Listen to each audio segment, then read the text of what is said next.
झटपट 10 मिनिटामध्ये साबुदाणा वडे आज आपण तयार करूयात। त्यासाठी मी 4 ते 5 तासांसाठी साबुदाणा भिजायला ठेवला होता। तो पूर्णपणे कोरडा झाल्यानंतर व्यवस्थित सुटसुटीत झाल्यानंतर त्यामध्ये आपण 2 उकडलेली बटाटे व्यवस्थित किसणीने किसून किंवा मग मॅश करून तुम्हाला जसे वाटेल तसे त्या पद्धतीने त्यामध्ये घालायचे। शेंगदाणा कूट, हिरवी मिरची, त्यामध्ये मीठ व्यवस्थित आणि अद्रकची पेस्ट व्यवस्थित मिक्स करून घ्यायचं आहे।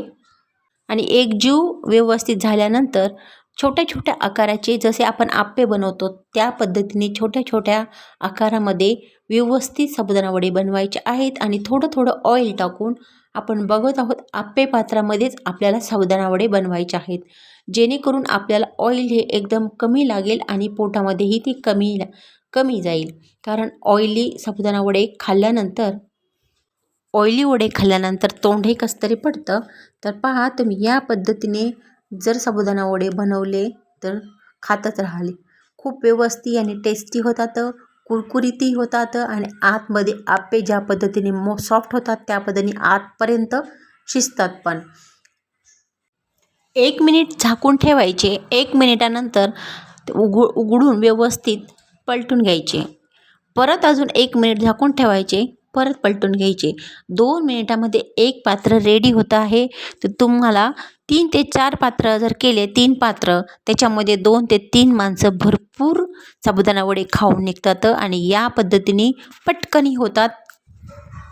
रात्रभरही साबुदाणा भिजायला ठेवण्याची काही आवश्यकता नाही। तुम्हाला ज्यावेळेस खाऊ वाटेल त्यावेळेस फक्त 2 ते 2.5 तास भिजवला तरीही छान प्रकारे होतात। मी हा साबुदाणा फक्त 2च तास भिजवलेला आहे आणि रात्री भिजवलेल्या साबुदाण्याचे देखील सकाळी होतात आणि 4 ते 5 तासासाठी भिजवलेल्या साबुदाण्याचे देखील उत्तम होतात। तर झटपट करायचे असतील तर 2-2.5 तासामध्ये देखील साबुदाणा छान प्रकारे भिजला जातो। तयार झालेले साबुदाणा वडे हे तुम्ही सॉस किंवा हिरवी चटणी किंवा दह्याबरोबर एकदम टेस्टी आणि भन्नाट लागतात। आज आहे संकष्टी म्हणून तयार केले आहेत आणि एरवीही काहीतरी चटकमटक खावं असं वाटलं तर तुम्ही कधीही बनवू शकता। तर साबुदाणा वड्यांची रेसिपी कशी वाटली ही कमेंटमध्ये नक्की सांगा। लाईक करा, शेअर करा आणि चॅनलमध्ये नवीन असाल तर सबस्क्राईब करायला विसरू नका। तर पहा, पूर्ण साबुदाणा वडे काढून घेतलेले आहेत। एक गरम आहे तो ठेवून दिला आहे आणि दुसरा टेस्ट करून पहा, ती छान झालेला आहे।